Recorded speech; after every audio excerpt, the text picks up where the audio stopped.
अपने पूर्व जन्म में कुबेर देव गुणनिधि नाम के गरीब ब्राह्मण थे। बचपन में उन्होंने अपने पिता से धर्म शास्त्रों की शिक्षा ली, लेकिन धीरे धीरे गलत संगत में आने से उन्हें जुआ खेलने और चोरी करने की लत लग गई। गुणनिधि की इन हरकतों से परेशान होकर पिता ने उन्हें घर से बाहर निकाल दिया। घर से निकाले जाने के बाद गुणनिधि की हालत दयनीय हो गई और वो लोगों के घर जा जाकर भोजन मांगने लगे।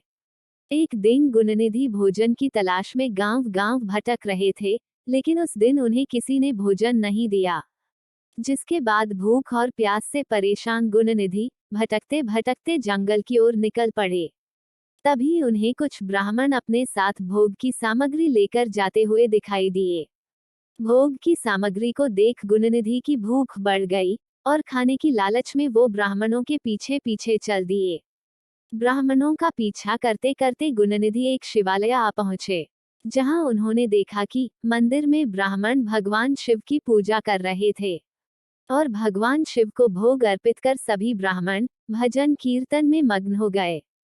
गुणनिधि शिवालय में भोजन चुराने की ताक में बैठे हुए थे। उन्हें भोजन चुराने का मौका रात में तब मिला जब भजन कीर्तन समाप्त कर सभी ब्राह्मण सो गए। गुणनिधि दबे पांव भगवान शिव की प्रतिमा के पास पहुंचे और वहां से भोग के रूप में रखा प्रसाद चुराकर भागने लगे। लेकिन भागते समय एक ब्राह्मण ने उन्हें देख लिया और चोर चोर चिल्लाने लगा। गुणनिधि जान बचाकर वहां से भाग निकले, लेकिन नगर के रक्षक का निशाना बन गए और वहीं उनकी मृत्यु हो गई। भोग चोरी करके भागते वक्त गुणनिधि की मौत हो गई, लेकिन अनजाने में उनसे महाशिवरात्रि के व्रत का पालन हो गया तथा वो उस व्रत से प्राप्त होने वाले शुभ फल के हकदार बन गए। अनजाने में महाशिवरात्रि के व्रत का पालन हो जाने की वजह से गुणनिधि अपने अगले जन्म में कलिंग देश के राजा बने।